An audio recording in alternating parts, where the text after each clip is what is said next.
You are listening to the City Vent, proudly sponsored by the Westview Motor Company. Hello everybody, welcome to episode 22. Oh mate, I haven't got a clue. It don't matter, it actually don't matter what episode it is because have you seen who sat next to us? Mr. Lewis. The man. The man, number one. So, I thought the best way for you to start this podcast, we're a bit of a warm-up. So if you've got, I can say a few phrases from it that I've written down here for you. Right. If you can give us your best Yorkshire accent as well, I think that'd be an added bonus. Okay. If you don't mind, Harry. Okay. Do it again. Okay. Yeah, see. Emmerdale extra. So if you can just read them out for us and maybe look at the camera, that'd be great. That one's just a generic one, the first one. Semblance. Yeah, semblance, yeah, there you go. Adam is my favourite presenter on the City Vent. I like this one. Oh baby, do you know what it's worth? Jamie Walker is the best on earth. True. No, Chris, I won't go for a drink with you, you specky lettuce. Typically I've got my glasses on tonight as well. That's horrible. And the fucking horrible, by the way. All the fucking chickens. Yeah. We got that in there early, didn't We we? got it in. Got We that got it in. very early. We had people, when we sort of leaked that you were going to be on over the last sort of couple of days, people saying he needs to say that. We Give the need people what they want. an uncut version, but this might be cut by the Yeah. time it comes out, so yeah. But thank you for joining us, mate. It's been a Oh, pleasure no getting you problem. It's on. nice to be on, guys. Can you tell us a bit about your background, like football for you, how it started? Jeez. Okay. I was so back home in Shrewsbury. I was I was a defender for a year in under 8s. This would have been, and the lad that played in goal was the manager's son. So it was like, and I would go the other end and go in goal in training. I'd go on the other end for the game at the end, and it was I quite enjoyed it. Like throwing myself around in the mud and stuff. It was quite fun. But obviously because he was the manager's son, I was never going to get a game. So I remember saying to my mum, I want to be a goalkeeper, and obviously we'll get onto it, but my granddad's a goalkeeper as well, and she sort of went, oh god, here we go again. So I go, I want to be a goalkeeper. I'm sure you're going to have to lead team, and all my mates played for that team. So then just so happened the next day I went to school and there was an advert, local team needed a goalkeeper. So it was like almost fate intervened, and here I was moving away from all my friends, gone and joined this other team, played in goal. Anyway, I played for them for the first 6 months of the season, and then I signed Shrewsbury Town. So I was in the academy at Shrewsbury from 9 through to then signed my scholarship. Did my first year scholarship. I was 17, and then Southampton then bought me at the start of my second year scholar. So then I was there from 17, obviously through to summer with a year on loan at Dundee United in the middle there. But yeah, it started off as a defender originally. It's funny you say that though, because when you watch you play and obviously how you distribute the ball and things like that, it's clear to see that you've obviously had some experience outfield. However, you're probably quite young, I guess, at the time when you were. Yeah, I was very. I would say that probably comes from obviously I was at Southampton for a lot of time, and we did obviously the manager wanted us to play out from the back and stuff, and where obviously I didn't play, but we trained in that manner and trained and sort of playing out from the back and stuff. So I think the gaffer was aware that was part of my skill set, sort of when he was looking to bring a goalkeeper to the club, and I think that was part of the reason why I ended up here under him.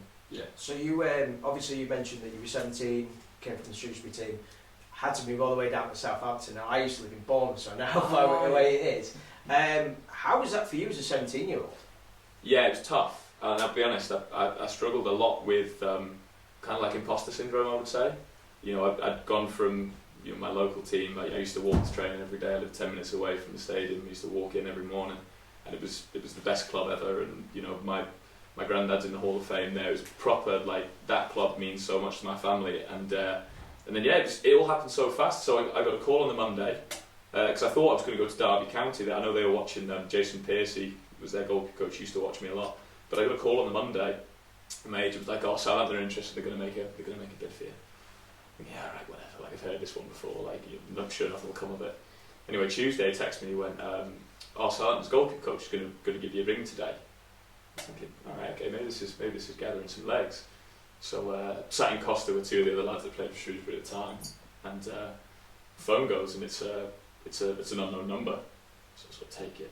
Hello, this is Dave Watson, Southampton goalkeeper coach. Bear in mind, the Southampton goalkeeper coach at the time was also the England goalkeeper coach. So he rings me. And he's like, we've been watching you. We want to sign you. We want to make it happen. Desperate for you to come to the club. We've got a European game, and I'm going away with international duty. But when I get back, hopefully you'll be a part of the club. So I'm thinking, fuck it. sorry, I'm thinking, oh, this is happening. Like, this is. Well, it's still got a phone as well. So, Stay so I put that down. Walk back into Costa. Cake, anyone? Sandwich as well? Anyway, it's on me, lads. Looks like I'm off. So anyway, heard nothing for the rest of the week. Thinking, I'm googling how far away it is. I had a girlfriend at the time. Just heads up, like I might not be here for much longer. Blah blah blah. So anyway, Friday we were actually going overnight for a game. We were playing Scunthorpe away. I remember it. And we're on the team coach going to Scunthorpe. I'm sat next to my best pal. We're in the back of the coach. Where the phone goes, it's my agent. Yeah, all done. What do you mean it's all done? I didn't discuss person to the, yeah, it's all done. You go down on Monday and you sign for him. So from Monday to Monday, that was it. So he said, right, the one condition is you've got to play this game against Scunthorpe. So I played this game and I'm like, oh, no one come anywhere near me. Like, anything bar, I get it. We won 2-0, but I don't remember. The game was an absolute blur. And then sort of at the end of the game, I just went, lads, like, I'm not going to be in on Monday. I'm leaving. And I've been in this club since I was 9 years old. This club was everything I knew. And it was a big coach. My mum dropped me off at the train station with a rucksack on my back. Didn't know how long I was going down for. I had a rucksack on my back. She dropped me off the train station about 7:30. She's in tears. My life's about to change completely.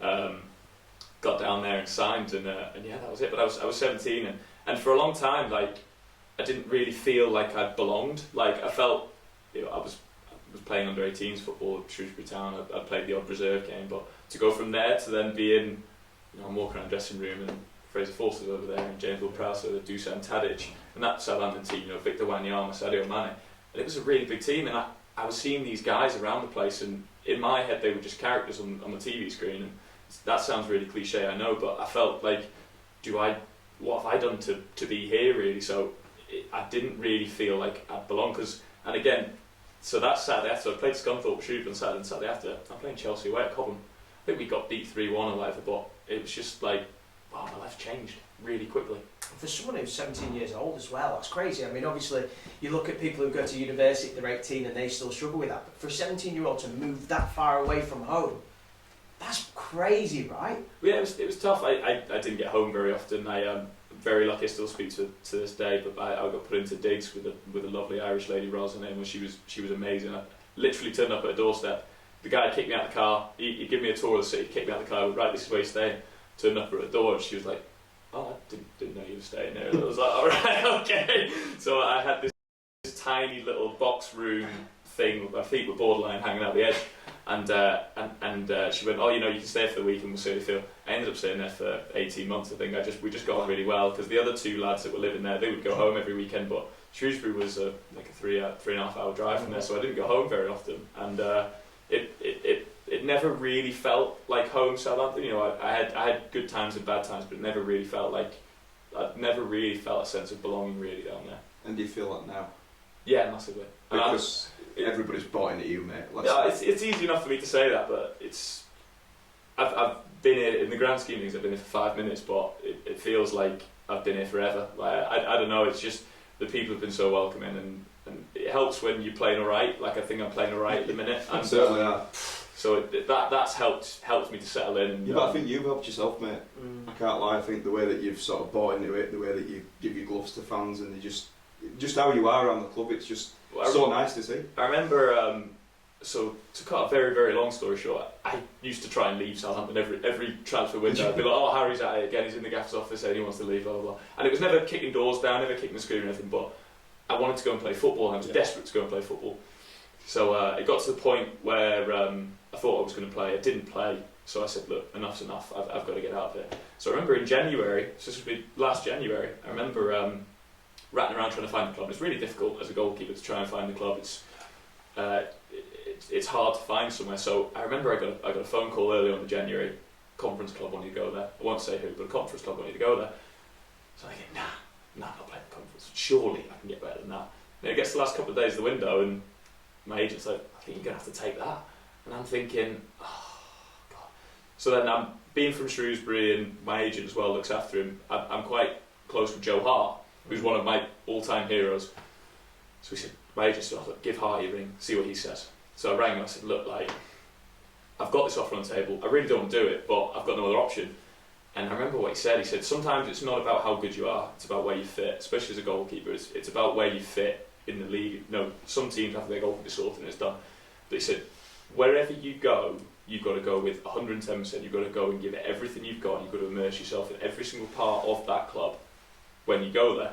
So it transpired that that move didn't work out because, again, Southampton kind of got in the way. But like there and then, I made a decision that wherever I was going to go next, like it wasn't just going to be on the. It wasn't just going to be, oh, I play football for Bradford City. It was going to be, I'm representing Bradford City everywhere I go, and whether that's on the pitch, off the pitch, around the place, around the city, wherever it is, I'm going to buy into that 110%, and that was sort of the attitude that he gave me. So it was never, like I said, with that conference team, I didn't want to go there. I never needed convincing to come here, but because of that chat I'd had with him, it was sort of like, being a footballer is more than just kicking the ball around for 90 minutes on a Saturday. Yeah, I mean, like, it must have been difficult for you. I mean, I'll go back a little bit, but, you know, we talk about Southampton times. That must have been really difficult for yourself, because obviously you weren't getting any game time. I'll be honest, I was talking to one of my friends when you signed for us, he was a Southampton fan. I said, oh, you signed Harry Lewis. He said, don't really know anything about him. Surprised me. But how mentally, how did that affect you? The fact that you know you were looking for a club, you were knocking on that door, the manager's door, trying to get that move. How did that affect you? It was tough. It was really tough. You know, people would always just say to me, you know, oh, be selfish, like you're in it for you now, like you don't know the club anything, because the guys that know me know that everything I do, I'm 100% into it, and I've never sacked off anything in my life. But I used to get a lot of shouts of like, you've got to be selfish, you've got to do this for you, because at some point your chance is going to come, and it got really, really tough. There was a stage last season, and I'm okay to talk about. I remember in December last year. So Fraze, one of my best pals in the game, he was injured, so I'm on the bench, and Al McCarthy's playing, and he's sort of hobbling around, holds his hamstring, and I'm on the bench thinking, here we go, Premier League debut, I'm on. But he sort of get through the game, and then after the game he has a scan, he's going to be out for a couple of weeks. So I'm sort of ran about the training, I'm like, here we go, this is it. Stomach dropped. I'm like, this is what I've worked, because at this point I'd been third choice goalkeeper for 3 years, thinking I've been waiting for number 1 or 2. I've been waiting for a freak instant for number 1 or 2 to get injured. I'm in it. Here we go. This is it. And I remember they brought in Willy Caballero, who at this point had been without a club for 6 months. Had been training at Wimbledon, and rang my agent and said, "Well, I'm knackered then, but he's going to play." He went, "Well, of course they brought in Willy Caballero. They need someone to sit on the bench for you." So then I'm sort of like, "Yeah, you're right. Yeah, they do need someone to sit on the bench for me. That's exactly right." And as the week went on, sort of. He wasn't named the team, and I was in and out of team shape and whatever. And he got to the Thursday, and I said to the goal coach, I was like, look, enough's enough, like, am I playing or not? And he was like, oh, I don't know, so I need to find out from the manager. So I got a call Thursday night, really sorry, but we're going to go with Willie. So I was like, right, okay. And I remember I felt sick. It was professionally, it's the hardest thing I've ever had to deal with. You know, I remember, and this is 6 months ago, well, longer than that now, it's December, but I remember vividly, like, going round, my neighbours used to go around there once a week. I remember sitting there and thinking, oh, maybe football's not for me. Maybe I don't want to do this. You know, and it was tough because I felt, because I was getting messages from chairman, the captain, saying, oh, I really think you deserve this chance. And even to his credit, again, Willy Caballero, one of the best guys I've met in football, fantastic guy. I remember after the game, not straight after the game, a couple of days later, he said, I'm really sorry, I know this must have been really tough for you to take. He said, and for the record, I didn't know I was going to play, I didn't expect to play. You trained really, really well last week, and I thought you deserved a chance to play, but you know, I got picked in the team, whatever. But that was really a killer blow, because I'd done everything right, and that was a time when I felt that sometimes in football, like being a nice guy and doing everything properly doesn't always pay off. But what I've seen now is sometimes you just have to wait a little bit longer, and it does pay off, because that's what I feel like has happened here now. So what happened then? Because obviously City came along and signed you, of course. So who had that initial conversation with you, and what made your mind up to sign here? Did you have other offers on the table? Oh, it's a good story actually. I really feel like fate sort of intervened with this one. So I won't say who, but I had a bit of interest off another club, and to the point where I'd gone in and trained for a couple of days. I had a couple of days training, sort of in May. This would have been. I had a couple of days training. My agent had the contact there, and they were really keen. So we'd gone in training, whatever, blah blah blah, and they went, right, we're going into the playoffs, but we'll let you know once we see if we go up or we stay down. So I'm thinking, all right, okay, I did all right there, like, but they've not really said anything. I'm not sure what's going to happen. And then I remember we were Southampton, we played Brighton. So I was in Brighton with Southampton, the third choice goalkeeper on the day, and the goalkeeper coach pulled me and he said, "Oh, the 23s are playing Newcastle tomorrow. Do you want to play?" And I was like, "Well, where is it?" He went, "St James's." "I'm in Brighton. You want to go to Newcastle tomorrow?" It's a bit of a trick, like it. So I'm like, "Oh, Jesus Christ, like, no," but you can't say no. It was like in football, you can't say no. So I was like, "Yeah, no, fine, right, yeah, fine. I'll go play Newcastle tomorrow." So I wake up in the morning 6 a.m. I've got a flight at 7 a.m. from Southampton to Newcastle, Logan Air, and I'm just sitting there on my own in the back seat thinking, "God, what am I doing? I could have had the day off. Like, this is crap." So I've flown up there anyway, like play the game. So I get to the game and text my agent, being like, "Oh, quickly, can you get Club X, who I've been on trial, can you get them to come watch the game?" So yeah, they were in the stands. So told the 23s manager, "Look, this team's in the stand. Like, it's a big game for me." Blah blah blah. So I played the game. Thought I'd done really well actually. Like, was really happy. I think we won 4-2 against Newcastle. I thought I'd done really well. So then, after the game, the club had sent me through like the list of scouts that were at the game, and this scout from this team were there watching. So I texted my agent and said, "I think I've done really well there. Like, really happy that they'll be impressed with me. I know they'll be impressed." So then anyway, like a couple of days later, my agent's heard nothing from this club. Brilliant. And at this point, I'm out of contract at Southampton. I'm 24, I've got 3 games in the FA Cup and 40 games in the Scottish Championship to my name, very little. So so my agent rings, he goes, "I'm just had a phone call off Bradford, they might be interested." I said, "Oh, mint, like, nice, someone's interested, that's good." So anyway, about 2 weeks later, I remember I was at home, I was in the garden, and he rang me. "Yeah, it's all done." Again, "Yeah, it's all done." No personal terms. Yeah, it's all done. Yeah. "What do you mean it's all done? Do you want to sign for Bradford?" I was like, yes, I do." And he's like, "Right, yeah, you're going down on Friday to sign." So I'm like, how did this happen? Going down or going up? Sorry, going up. Sorry. I'm No. I'm like, how did this happen? And he was like, he said, "A guy called Stephen Gent." Stephen Gent, never heard that name before. So I looked through this list.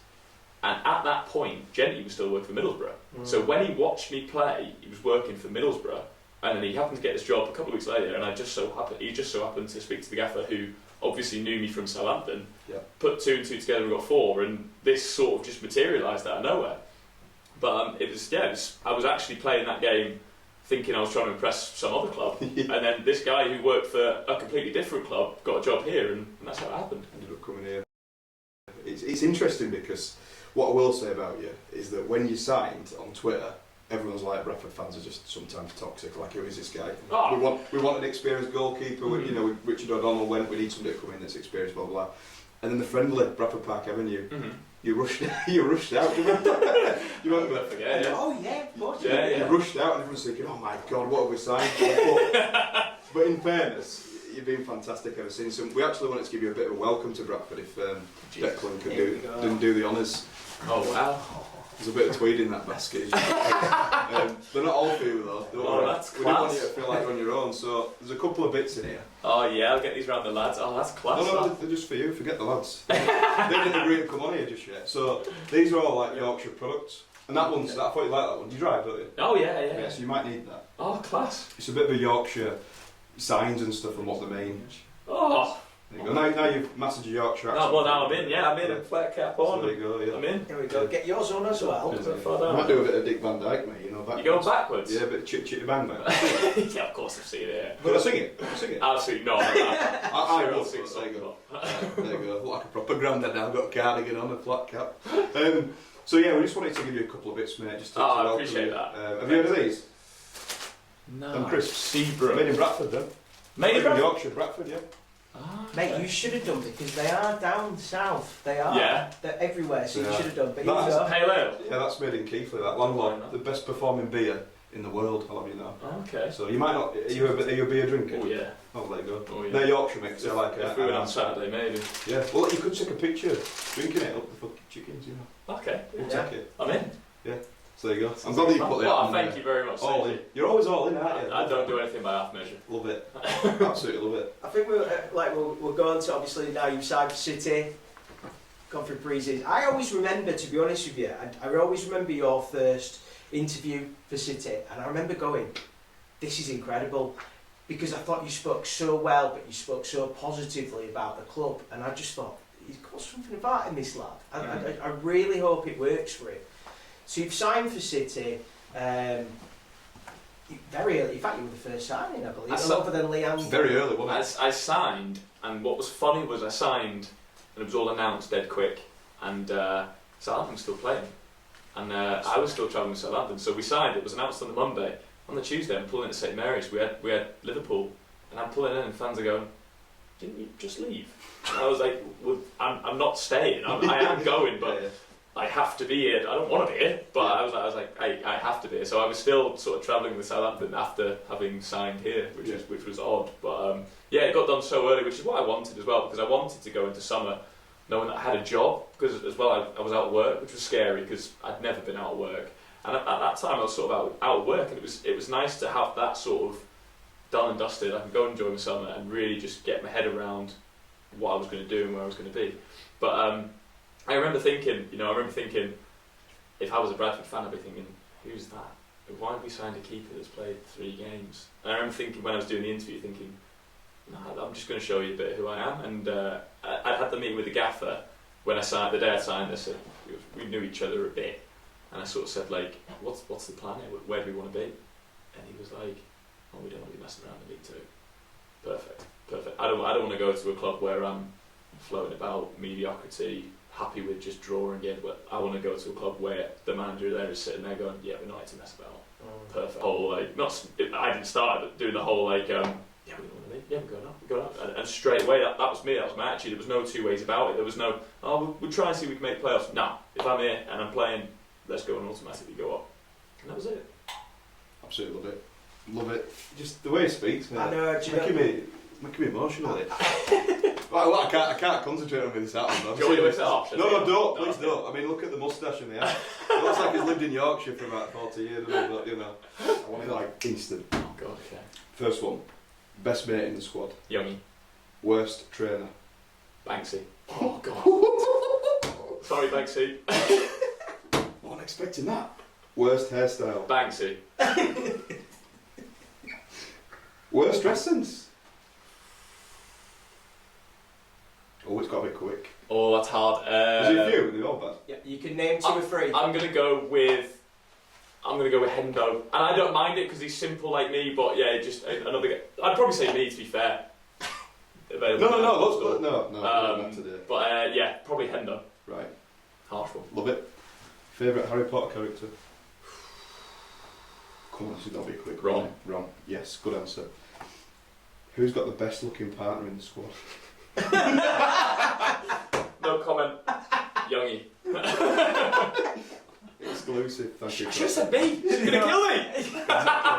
Don't be So there you telling go. people you're not single, mate. I'm going to say that's broken a few hearts, I think, in breakfast. Yeah. No. Just your I lasses. haven't mentioned Liv yet, so Liv is my girlfriend, and she's very the best human being on earth. So. But we did mean other than your own. Yeah. Good lady. Me too. Yeah, I meant that too. I meant that too. He's a recovering belter, absolute belter. So you've got a question? Yeah. So, blimey, what is it? Oh, so, how do you boil milk? I knew my mum was going to do something. So his mum, just to let everyone know, his mum has told us about this. Bless her. She's actually been in contact quite a bit as your mum. Yeah, she's she's bought good a crack. flag. So bless her. She's also given us a little bit of information. So, how do you boil milk? I remember I was, I don't know how old, I was too old to be doing stuff like this, but I remember I really wanted, like a Horlicks. I really wanted Horlicks. Horlicks? Yeah. Is that a normal thing? No, I don't think it's a normal thing. I love Unless you're like 60, no? I really wanted Horlicks. Right, I don't know why, but I really wanted this Horlicks, and I was thinking, hot milk? Like, how do you do hot milk? I would have been, I'm going to say 12, she'd probably tell you I was 60. I wasn't that old, I was probably about 12. I want some hot milk, but I wasn't sure how to do it, and I'm thinking, boil water in a kettle, like, why couldn't you boil milk in the kettle? So I've like filled this kettle up with milk, like put it on to the top as well. Oh yeah. I put this milk in the kettle and it's boiled up and whatever, and horrible burning smell. So I've just poured it down the sink. Thought, well, if somebody else uses the kettle, they've broken it technically because they don't know it was me. So then Mum's gone to make a cup of coffee or whatever, and she put water in. It smells like milk. Who's boiled milk in it? And I'm like this. I'm like sinking back in my seat. Like, oh, never. Anyway, she got it out of me. Yeah, Mum, yeah, I've tried to boil milk in there. And she's like, why on earth you don't have football if you can boil water? Why can't you boil milk? And I still stand by the fact that should be a thing. But you do it in a pan. Yeah, I know that now. And if I had my time again, I would boil it in a pan. To be honest, when Cookie's in your team, he's always just saying or doing something hilarious. Like this probably isn't very funny at all, but he loves Eastie, and we all love Eastie. Eastie's a great guy. We all love Eastie. And he just bounces around the training ground. Every time he sees Eastie, he just goes, Eastie! And it's just become a thing now. Like me and Eastie have stopped chatting because I'll just go, Eastie! And he'll go, Lewis! And that's it. We don't even speak anymore. We just shout at each other. And it's just funny. Some of the stuff you see, like, I don't want to drop Cooking again, but like, naked darts. Loves playing darts just naked. What? Yeah. And he's a good darts player as well, by the way. Yeah, he's a good darts player. But naked, yeah. but what's has he got a reason? He says he's a bit of a nudist, which I believe. You know, he spends a lot of time naked, but that's just Cookie. He just is who he is. He's brilliant. I love him. He's brilliant. He's brilliant, and he's banging goals. Come on, the form is unbelievable. He's so good. It really is. But naked darts, I can just see him playing darts. He's got a bit of a physique anyway. His ass sticks out. You can just see him. Did you ever hear the story about Levi in the toilet brush? I haven't. We'll talk about that later. Okay. Yeah, so there's plenty of stories. That's why I thought we were expecting a few more from you. But maybe the people tell stories about you. Well, we haven't gone on the Christmas do yet. Yeah. And that's notorious. Is that planned? That will be soon, yeah. I'm not going to disclose when, just because... Fans will turn up, won't they? So yeah, keep that to yourself. Yeah, that'll be... Are you fancy dressing? Yes, I'm also not going to... I'm going with a few of the lads and I'm not going to disclose what we're wearing, because the lads don't know what we're wearing either. Oh, so you're a bit... But there's four of us that are going as a group. I know Dickie and Brad are going as a two as well, doing something, but I can't publicly comment on what we're going as. So just talking about the squad then, just to get us on a bit of a serious note, because otherwise I'm not going to control myself. I'm crying already, mate, I am. It seems from the outside looking in that this season it's a really tight-knit group of players. Everybody's got that same vision of getting promoted. Is that this? I mean, you're going to probably say yes, but is that the case in the squad that everybody's just... No, 100%. Look, I think like squads that I've been in and squads that I know of, there's always going to be little groups, and there is little groups. You know, like I talk a lot about sort of me, Eastie, Youngie, and Banksy. Eastie. So you'll be walking around the house and you go, it's like me with Up the Chickens. I think I started signing off every email with Up the Chickens. Yeah.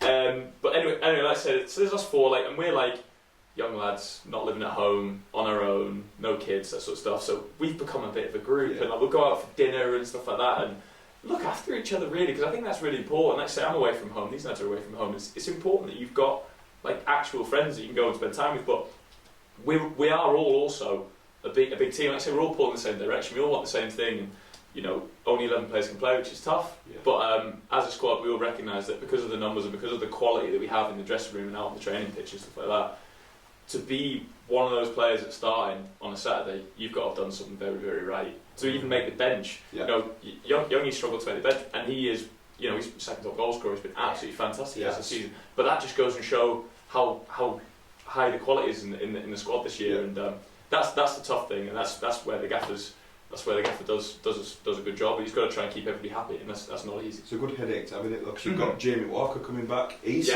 Phenomenal. Issa was good. Superb. Great on Saturday. It's like, how do you get in? How does Younger get in? What does he need to do? Because there's so much quality out there, like you say. But it's nice to have that. And it's a good headache to have. And the depth over Christmas when we come back from the Christmas break, we've got that depth. Well, the gaffer always says it's a long season. We'll need everybody, and he's right. We will need everybody, and players are going to come in and they're going to come out, and that's part of the game. You need to be careful on the toilet though, because we can't. Let's not do that. I want to talk to you about. Obviously, we've talked about when you signed for City, and we've seen your performances, and I ain't gonna lie, we have got a man crush on you. And I think there's a lot of people that do, but I think the thing that we love about you is your enthusiasm on the pitch. Your distribution is incredible, mate. But you know, you just seem to get stronger and stronger every game, and obviously the fans have really taken to that. So have you got kind of a message to City fans, and like, you know, because I think that we have tried to support you as much because we absolutely love you. Gary Walsh, who's a hero at this football club, right, was my #1 goalkeeper of all time. You, mate, have now taken over that spot. But have you got a message for City fans? You know, the appreciation and things like that? Or Yeah, it's appreciated, you know, like it doesn't go unnoticed from my side. Like there's no way I'd be sitting here saying I feel at home after 4 months if I wasn't getting that reception, you know, because I know that the way I play as well, I like to pass it about. I like to try and, I'll be honest, I do what the gaffer tells me to do, and the gaffer tells me to try and keep the ball. Doesn't want me to just shell the ball all game long. So I try and play out and stuff like that. And I know that some people aren't into that. I know some people would rather me just put the ball down and kick it as far as I can. You're probably a bit cop, Yeah, aren't you? and I can do that, and that's okay. And I know there are going to be those people, but that's fine. I'm doing as the gaffer tells me. But in terms of like the welcome I've had and reception that I've had since I've been here, it's just been brilliant, really, because it's funny. I went to like I said, I had a really difficult time in London and sort of fell out of love with the game. That phrase gets thrown around a lot, but I really did fall out of love with the game.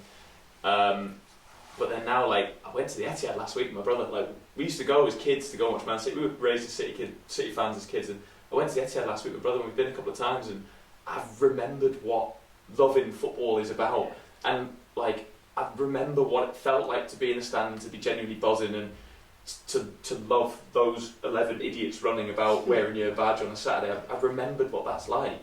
So like a lot of the time, especially here, a lot of the time I feel like I am a spectator, because not too often this season, especially at home, I've had much to do. I look at Doncaster, Crewe, even Crawley, Harriet to an extent. yeah, I've not had loads to do, and sometimes I'm frustrated as well. Sometimes I'm in the goal, you just stick the ball in the goal, please.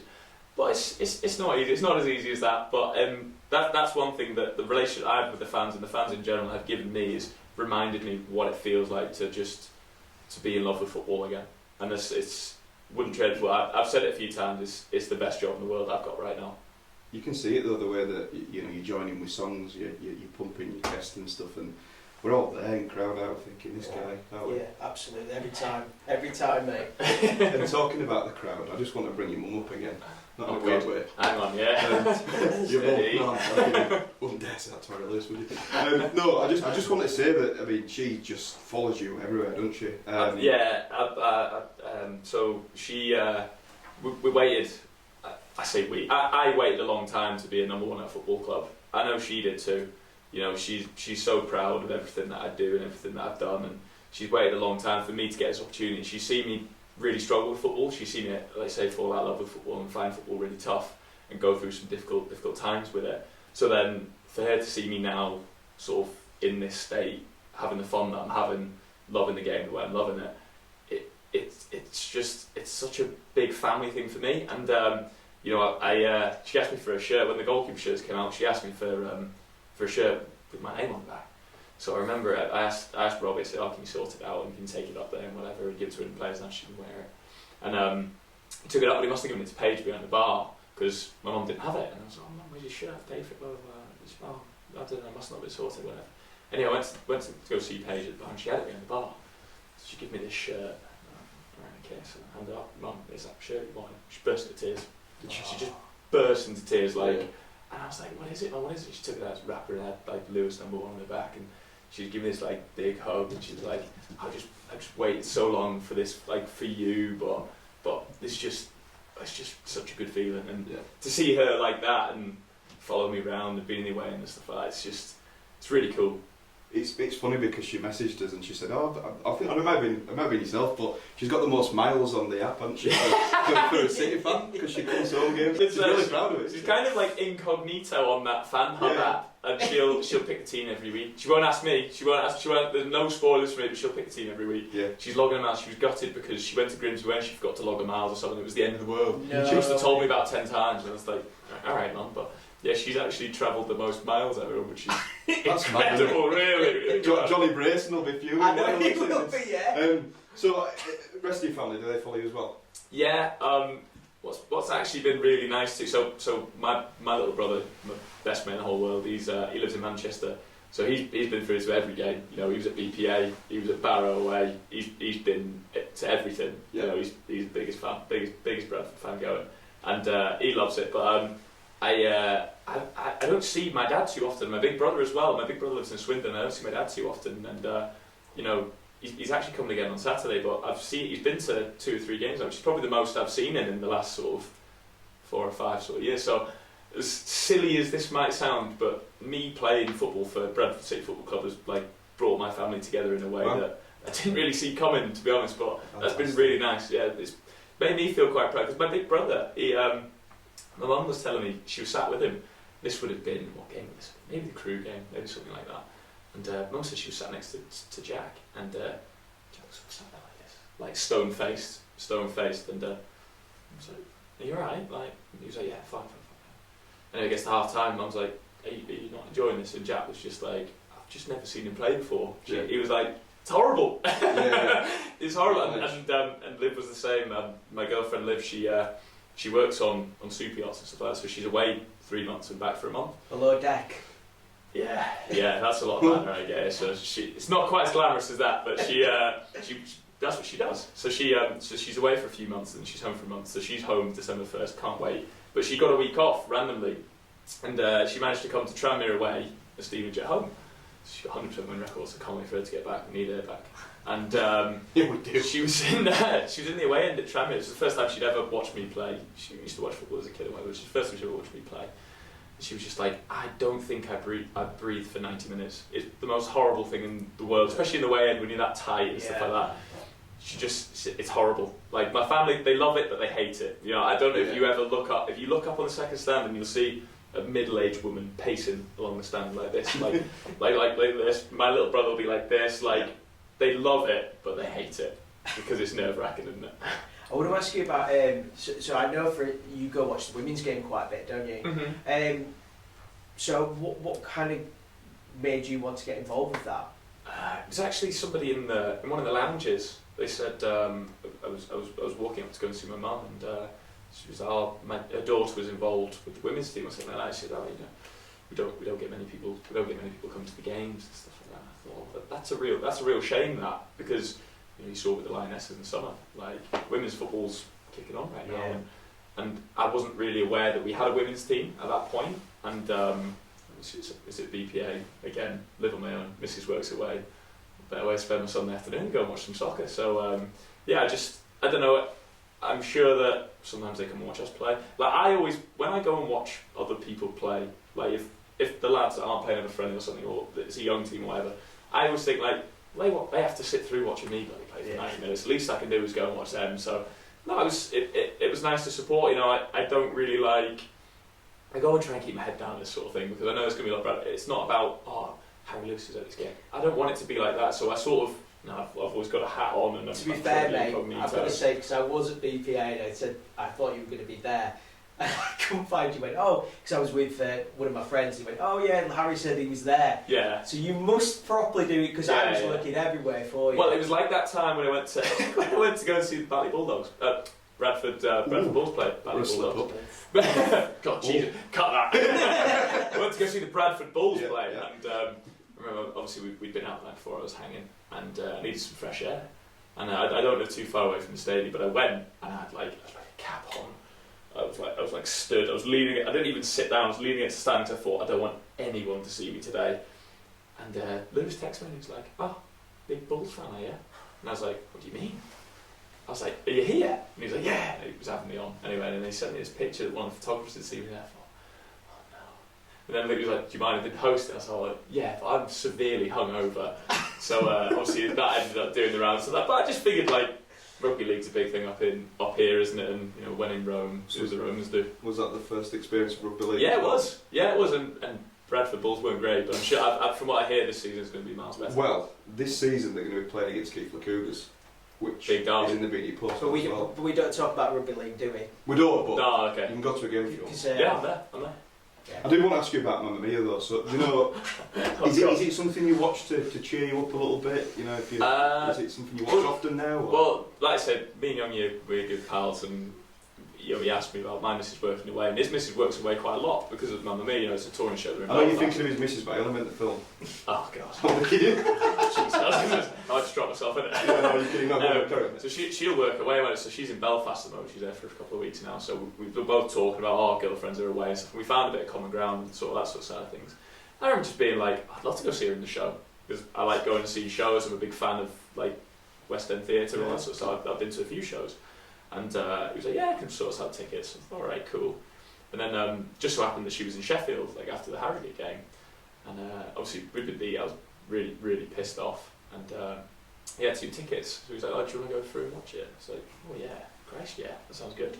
And she, from my limited understanding, she's normally like one of the dancers, but on this night she was filling in for Sophie, and obviously Sophie's like the main part. And so I was like, "Oh wow, like Phoebe's actually going to be playing Sophie." And he was like, "Yeah." And Liam was like, "Yeah, I've seen her do it like 7 or 8 times. It's not a big thing." I was like, "Your girlfriend is going to be Sophie?" He was like, "Yeah." And I was like, "Doesn't that mean she has to kiss Sky though?" And he was like, "Oh, well, yes." Yeah. So I'm like, "Oh, here we go. This is brilliant." So we went for a bit of food or whatever, and then we get our seats. And by the way, like I'd said hello to her mum and dad. If you're watching, hello. And they went to the show as well. But we were sat on our own in the middle, so we were sat like right front and centre, so she could see us definitely. So anyway, they're doing their thing and whatever. And brilliant show. Go and watch it. You're in Belfast, go and watch it. And she was amazing, seriously talented. Anyway, the song "Lay All Your Love on Me" was on, and I don't know if you've seen the film, but like she's like lay on the beach, and this guy's like lay on top of her. Anyway, I'm sat next to Young, and I'm going, "I wouldn't have that. Wouldn't have that next." She looked like she lingered a bit, didn't it? I wouldn't be having that. How was you? Have you met him? So I'm giving her a bit the whole way through the first half. Anyway, the interval comes. There's a guy sat on the other side, and I must have been giving it the beans because the guy on the other side went, "Right, I take it one of you's with the lead then." And he went, "Yeah, Phoebe, that's my girlfriend, she's playing Sophie." Anyway, so sat there, watched the second half of the show, more of the same from me. And anyway, finished, the guy next to him stood up, shook his hand and went, "Yeah, well done, mate." Sitting there calm. But anyway, so we'd had this, and like I say, it was "Lay All Your Love on Me" was the song that was going. So we were in the gym the next day, and I was in there with Nick, the physio, we call him Nige, but Nick, and he was on the speaker, and I went, "Here, when Youngie walks in, just play "Lay All Your Love on Me," would you?" So Youngie walks into the gym, and I'm there like, "Don't go!" He just looked at me, "Oh no," and I told all the lads as well, "I wouldn't have that, that was my missus." And I was going to say, you told everyone, didn't you? Yeah, I'm going to have it doing that. Because you're an ABBA fan, aren't you? And well, I am, and like I said, I'm a musical theatre fan, you know. I've seen Les Mis a couple of times, I've seen Hamilton, Book of Mormon I love too, and going to see concert and Tree on this. Me and my missus are going to go and see Matilda. Hope she's not. I've watching been. this. It's good. Good, yeah. Yeah, it's good. She's not watching. Really good, really good. And the question I asked you about ABBA is because there's a song that the City Media team tried to get going a little bit, wasn't there, for yourself? Because we need a new chant for you, don't we, Aaron? We do. Yeah. The Lewis. I've always had the Lewis chant. When I was at Dundee, I was getting to say it. It's nice to. Don't get me wrong. I'm absolutely not moaning. People are chanting my name in a positive way. Yeah. That's fantastic. But I feel like we can do a bit better. A bit better than that. Yeah, I agree. Should we sing it together? Gimme. Do you think? If you join in. Yeah. Gimme a keeper from Shrewsbury. His name is Harry Lewis, and he plays for City. And he plays for City. There you go. And it's got to be because it's clapping along. We've been ABBA. It's got to be so City fans. That's what we need. That's what we need to sing for him. That's what he wants. Is that what you want? Oh, that's what he wants. Love it. So yeah. I'm not fussy. I'll take what I can get. But it's an improvement, isn't it? It is an improvement, yeah. It would be cool. Talking about Bradford, obviously, curry capital. If you're going to go for a curry afterwards, and if you want to go, we'll take you. But you don't have to. Not peer pressure at all. But what would you choose? What would you go for? I'm a big chicken doona man. That's fine. What you haven't started though, that's the most important part. Is it? Yeah. Obviously poppadoms. Obviously, it goes without saying. That's kind of an appetiser, so I would say that's So what do you do with your pickle tray? Do you do a bit of everything on it? Oh yeah. Chuck a lot on there, yeah. Learn, man. You say. I'm not the biggest I'm not really I'm dying for an Indian, but socially, curry and a cobra. Yeah. That's a bit of me. Big naan. Big massive naan. Hanging up. Big keema naan I'd go. Yeah. Greedy man. Do you bother with rice? Because I can't be bothered with rice. I'll split a rice. You're just some culture, aren't you? Yeah, I'll split. Do you have chips? Nah, I'd have a naan. Just want a naan. You've got a bit of rice, haven't you? A bit of soaking up, no? Nah, I'm not fussed. We went to. I've not been to many, but I went to Mumtaz. Yeah. After the Derby game, which I think was the first friendly, I went to Mumtaz, and now obviously a bit of tough. We've been out in Spain and whenever we were back, and can I have a beer? I don't do beers, do they? I was gutted. I was dying for a beer. Some you can take your own, and then some. Yeah, I did something like that before. But yeah, that one doesn't. No, I was dying for a beer, but. Better. You chose wrongly, didn't you? Yeah, it's a poor choice. Other Indian restaurants in Korea have sour beer. Degree. Can you tell us a bit about your degree? I can.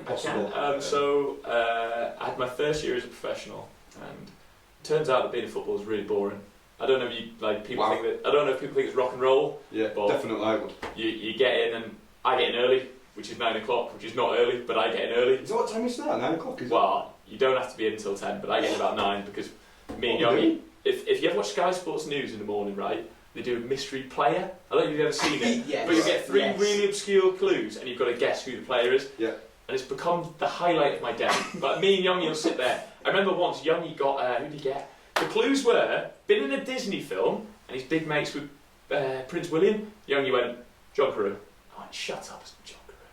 Anyway, the third clue, I don't know what it was, John Carew. He was cartwheeling around the dressing room, it was How's he got unbelievable. How's he got that? Well, there's the Villa connections there, innit, I guess, with Prince William. Yeah, must be. But That's yeah, what I so we get in early in the morning to play mystery player because we're so sad. But yeah, so normally you could get in at 10, and if you wanted to, you could be out the door by 1 o'clock. Realistically, I'm probably there till 2ish, but then you've got this big gap between 2 o'clock and about 10 p.m. when you got to go to bed. So I did my first year as a pro and I thought, I'm bored. I'm super bored. So I went out on loan to Scotland, and as well I moved to Scotland. So it was a bit cheaper to do a degree up there, so they actually started there and it's a little bit cheaper. So I thought, I'm miles and miles away from everybody I know and love. I may as well do something worthwhile with my time. So I started this degree, then came back to Southampton. Right, you're going to be third choice this year. All right, I'm not playing, so I'll keep it going then, blah, blah, blah. So I did, it took me 5 years, all in all. Did a psychology degree. I got 2-1. I averaged 77%, which I'm really proud of. And yeah, just did it because I was bored, to be honest. And yeah, really cool. I didn't play any football for 5 years, but I did have You degrees. did a psychology degree too, Yeah. as well, most, mate. most footballers play golf, don't they, when they're bored? And Yeah. I'm being rubbish solid. I play golf, but I'm rubbish at golf. Yeah, not as bad as Sutton though. I haven't seen Levi. The video of him pre-season, didn't he? Just like, what happened? Did he lose the club or something? What? I can't remember. Oh, did he break the club? I think he He broke snapped it. it. He Yeah, snapped it. yeah, I mean, yeah. come on. Yeah. But yeah, so you're not the worst golfer in the team. No, I wouldn't. I can't be the worst. I'm okay. I can swing a club, but Yeah. there are some good golf. Platty's very good at golf. Is Platty's superb at golf. That doesn't surprise me. That Mm. really doesn't surprise me at all. But he's a big hitter, and he's a big boy. Isn't he? Mm. Yeah. But obviously, like, because of you've got your graduation coming up soon, which you may or may not be able to go for. But I remember at the Rochdale game, Mansfield game, apologies, I was looking at you, went, he said he was going to get involved with Movember, he's not. He is, he's Yeah. kind of coming. So what I'd done was I'd backed myself way too much. I thought, right, I can shave all this off and that'll be sweet. So I shaved everything off to a 0. I think I shaved my tash down to like a 1 or something like that. And I was like, so I first came in and I was like, oh, here he is, yeah, great Movember. And then after a couple of days, the rest of my face just caught up. So then, like, because I knew I was coming on here, I was like, I've got to redo the rest of it. So then, I think maybe because I was trying to be too honest with it, I should have just shaved it in from the start. Like Chappie's is unbelievable, but like just like shaved it in from the start, and I should have done that because I went too short at the beginning, Yeah. and then the rest of my face just caught up. But I think the best thing about it was when we asked you if you get involved with Movember, you said, I can do up until around the 21st because my mum won't let me have it for my photos for the graduation, right? Well, this is the thing. So I booked my graduation months ago. You have to book it really far in advance, and I booked it months ago. And I checked the schedule whenever Papa John's due to be on the 30th. Anyway, I walked into the office the other day, and Glenn went, "When's your graduation supposed to be?" And I said, "Oh, it's 22nd. I think you might be struggling, like Papa John's draws for that." So they brought it forward for a week because of the World Cup, I think. Yeah. I think, oh, right, God, and I'll be honest, I'm horribly routined. On a game day, I have to do the same stuff all the time, and I rang my mum. Well, my mum rang me on Sunday. Actually, I didn't have the heart. I'd known for a couple of weeks. So, Mum, I'm really sorry. I've known for ages. I wasn't going to go, but my mum rang me, and I was like, "Yeah, Mum, I'm going to be honest. I'm not going to go to my graduation. We play Salford that day. I can't go to Manchester and graduate and then play. Like my routine side can't do that." And she was like, "Oh, but all I want is a photo." I think she said. She was like, "All I need is a photo." And I was like, "That's all well and good, Mum, but I want to go to Wembley." So I was like, "I'm not going." So you're not going? Is that? I'm not going. I'm not going to go. That's such a shame, innit? So you can keep the tash now. That's for a I while. keep the tash. I keep the tash, So guys. where are we now? Where are we Yeah. now? And if you do want to donate as well to Movember, please feel free. We'll put a link out always well on Twitter. Indeed, absolutely. I think we're probably finishing up now a bit, but Do we have to? I know I don't want to, but I feel like we probably need to do a bit. But I just do want to say, genuinely as well, from a City fan, we have honestly taken on to you so much, and we massively love what you do on the pitch, the passion, just the fact that you get us as a club. Not many people do get us, and I think sometimes people go, well, why don't they get certain specific clubs? But you get this club, and I think for me as a City fan, I just want to say thank you so far, and I want to keep you for about 50 years. That was my question. When are you signing a 5-year contract? Well, I get a lot of that. I get a lot of that. I was going to be sad day when you leave, whatever, but it would take a lot for me to come away from this place the way I feel about it. You know, like I genuinely, hand on heart, not just saying this, I love it here. Like, I'm having the best time ever. Fantastic group of lads. I've got so many real life friends in that team, and yeah, you know, like people say like, oh, he gets it, whatever, but for me, if you give somewhere your all, then it's easy enough to get it. Like, it doesn't take much. You just got to give them everything you got, and I like to think that's what I'm giving. And you're getting it back. So just, I think the best way that we can possibly sign this off is if you can walk up to the camera and just give us one final, up the fucking chickens. Big proper violent. In Yorkshire accent. Yeah, no, actually, no. I was just at the here. Yeah. Up the fucking chickens!